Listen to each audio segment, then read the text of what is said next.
माई समीकरण का जहां तक सवाल है, जब तक आदरणीय लालू प्रसाद यादव, तेजस्वी यादव है, माई समीकरण कभी दरक नहीं सकता।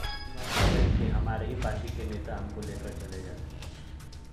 अब विभीषण है नहीं है वो तो बताएंगे कि कौन विभीषण है, कि इनको विभीषण से विभूषित किया जा रहा है। जनता आने वाले दिनों में जन सुराज का नाम लेने वाला कोई नहीं मिलेगा, और पैसे के बल पर जन सुराज आप ही लोग के माध्यम से प्रचार करवा रहा है। यही जन सुराज कोई पार्टी नहीं है, वो बीजेपी का बी टीम है और इसके अलावा कुछ नहीं है। नमस्कार, मेरा नाम प्रेम है और आप लाइव स्ट्रीम देख रहे हैं। बिहार में 4 सीट पर उपचुनाव हुए, मतदान हो गया है, पर परिणाम आना अभी बाकी है।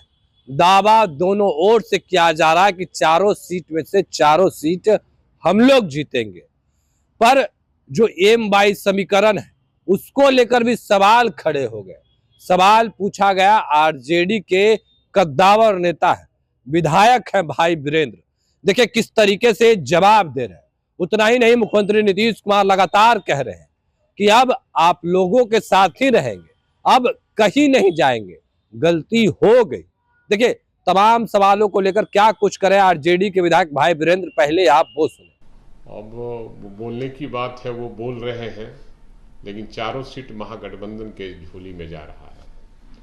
और माई समीकरण का जहां तक सवाल है, जब तक आदरणीय लालू प्रसाद यादव, तेजस्वी यादव है, माई समीकरण कभी दरक नहीं सकता। एक दूसरा महत्वपूर्ण सवाल है कि जब से महागठबंधन से निकल के एनडीए के साथ नीतीश कुमार गए, कल 7वीं बार हुआ है कि उन्होंने भरे मन से कहा कि गलती हो गई, अब नहीं जाएंगे। हमारे पार्टी के ही कुछ लोगों ने, आखिर बार बार नीतीश कुमार को ये सफाई देने की जरूरत क्यों पड़ रही है? आप याद कीजिए, उसके पहले भी क्या बोलते थे कि कभी नहीं जाएंगे, ये बड़का झूठा पार्टी, बीजेपी का मतलब बड़का झूठा पार्टी है। तो आप समझ लीजिए, अब बोलना ज़्यादा उचित नहीं है। फिर भी क्या लगता है कि नीतीश कुमार को आखिर, अब इस पर नीतीश कुमार ही बोलेंगे कि क्या है बोल रहे हैं। जेडीयू में कोई विभीषण है क्या? नीतीश कुमार कह रहे हैं कि हमारे ही पार्टी के नेता हमको लेकर चले जाते हैं। अब विभीषण है नहीं है वो तो बताएंगे कि कौन विभीषण है, कि इनको विभीषण से विभूषित किया जा रहा है, तो वो बताएंगे। उनके पार्टी के अंदर खाने का मामला है।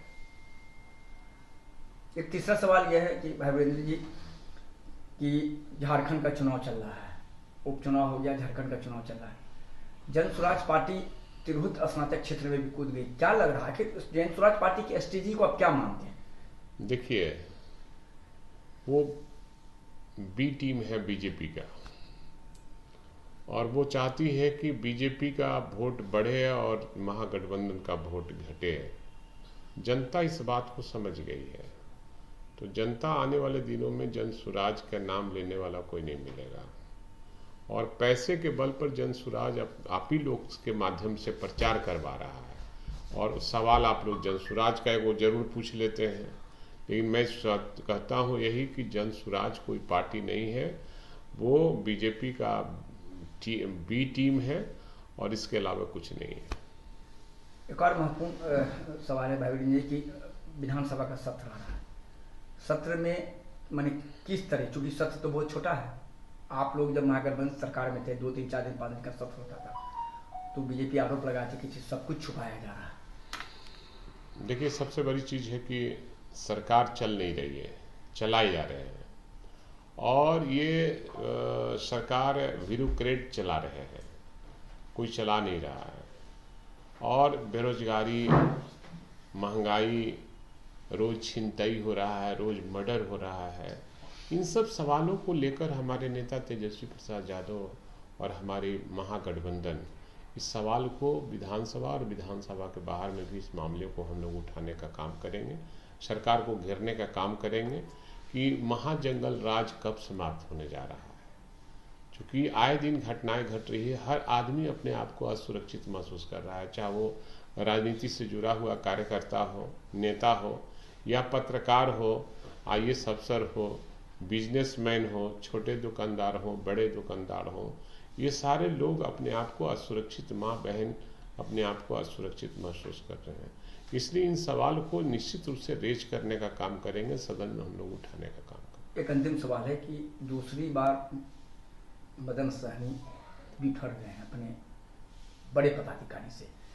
खबरें पूरी पुष्ट के साथ कि 1.5 महीने से वो कार्यालय में। आपको पता है एक बार और हुआ था, तो एक बार और हुआ था, वह हमें जानकारी है, और इस बार भी हुआ है, हमें जानकारी हुई है। और इस पर माननीय मुख्यमंत्री को एक्शन लेना चाहिए कि ब्यूरोक्रेसी इस तरह से हावी है, और ब्यूरोक्रेट अगर सरकार चलाएगी तो लोकतंत्र समाप्त हो जाएगा।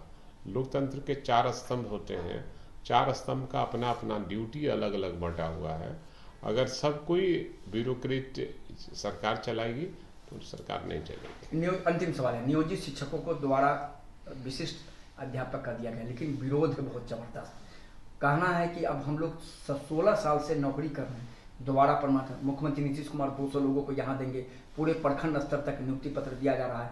तो विरोध शिक्षक संघ का है कि लॉलीपॉप दे करके आप जिले से बाहर भेज रहे हैं, आप भी सरकार में रहे हैं। निश्चित रूप से हम लोग इसके विरोध में रहे हैं, और जिले से बाहर नहीं जाना चाहिए, और मुख्यमंत्री जी को अपने निर्णय को बदलना चाहिए, और जो शिक्षक संघ का मांग है वो उचित है।